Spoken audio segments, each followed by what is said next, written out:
Welcome to Every Single Guitars, where the goal is to review every single guitar. Today I have a pretty cool guitar. Actually. It is a late 90s, or no, late 60s. I think this is a 67, I'm pretty sure, because the serial number is it's in the 100,000s, 169XXX, but this is a 119XXX, my bad. This is a 67 Fender Duo Sonic II. Really cool guitar. All original except for the tuners, because you can see the hole marks of the last tuner. But these tuners are pretty old as well. Regardless, stays in tune very well, but everything else is all original. I got this from a ex-musician. I actually bought a handful of guitars from him.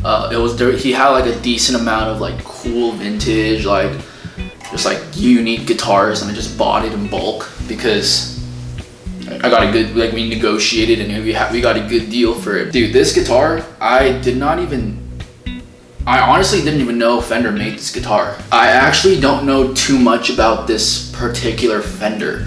I didn't even know that the Duo Sonic was made in the 60s at first. Like, I've seen some newer reissues like from the 2000s, on Reverb or like eBay, but I didn't even know that this was from the 60s. So I didn't do too much research going in, but I was like, oh shit, this dude has a Fender from the 60s. Like, I've never owned the 60s Fender, and this seemed pretty cool. It seemed like pretty different, so I just bought it. First impression of this guitar, usually when I pick up the guitar, I notice the weight, and which I did. This is pretty light, but the first thing that I noticed was, dude, this thing is really short. I've heard of like short neck or like short something like guitars, I don't know the name for it, but when they talk about like the Fender the Jaguar, they talk about, oh, it's like a shorter neck or whatever, and I never really understood what that meant.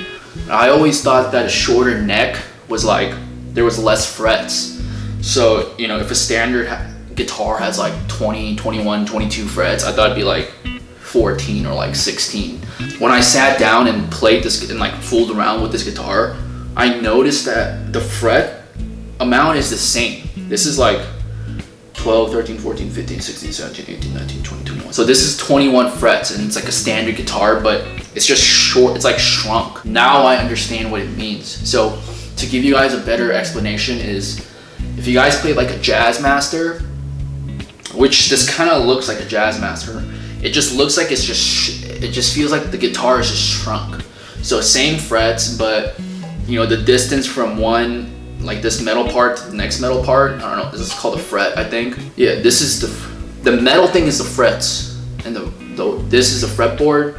So the distance between the frets are just shrunk. It's like smaller. So it's just like having a mini guitar. That was my first impression of this guitar. It's just like a mini, it's like a perfect guitar to have as like a backup when you're like traveling, like when you're on a road trip, or like you and your friends are like going camping and like you're at a campsite or like a cabin. Like, this is the guitar I'd bring. I wouldn't bring like a fucking like Gibson ES 335. I'd bring like this mini guitar. This particular guitar, I haven't played around with it too much.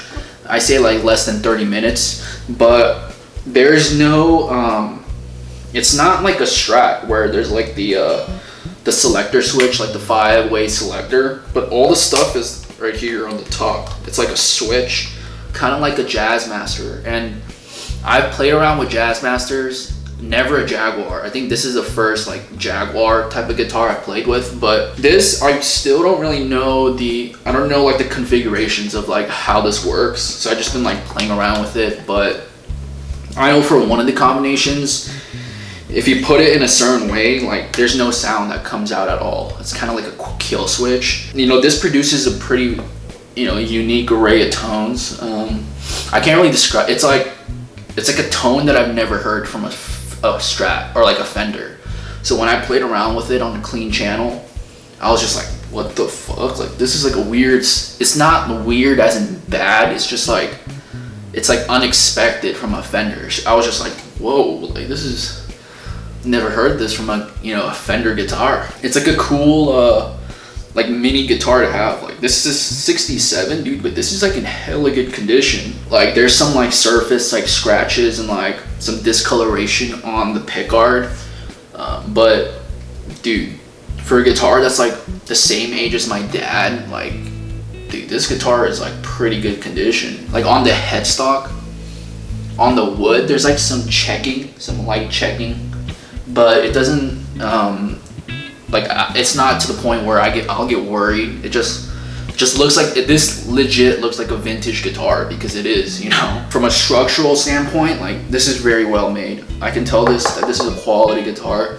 I'm assuming that this is like marketed as like a lower end like Fender, because I'm not like a Fender historian, but you know, I'm assuming like the Strat when it first came out was like the guitar, the standard guitar, and then the Tele. I mean, the Tele came out before the Strat, but this, I could see why it was marketed as like a, or if it was marketed as a lesser, because it just looks like a mini Fender, like a mini Jazzmaster, because that's the vibe I'm getting. The truss rod thing is on the bottom of the neck rather than the top. I don't really know exactly what the truss rod does, and you know, I've read online like, yo, if you don't know how to mess with the truss rod, don't touch it. So all the truss rod stuff, I take it to like a guitar like fixer, like a luthier. Yeah, it's like a cool guitar to have. It's like a cool backup guitar to play with. This thing is like a love-hate, like this input jack. Like, I think the Strat, like I say, I'm a big Strat supporter.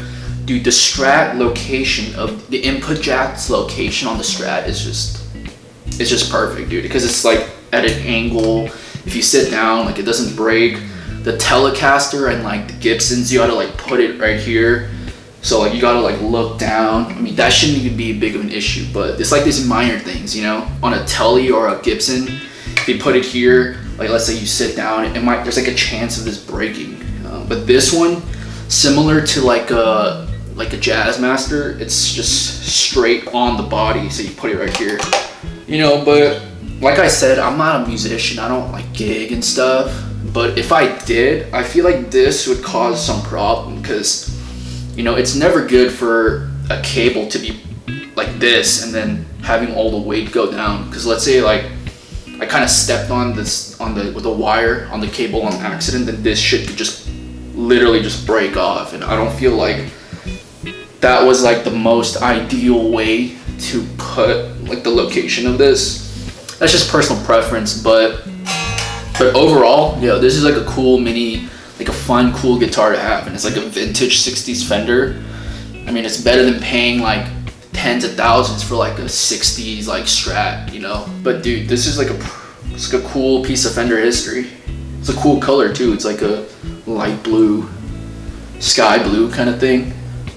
I like it.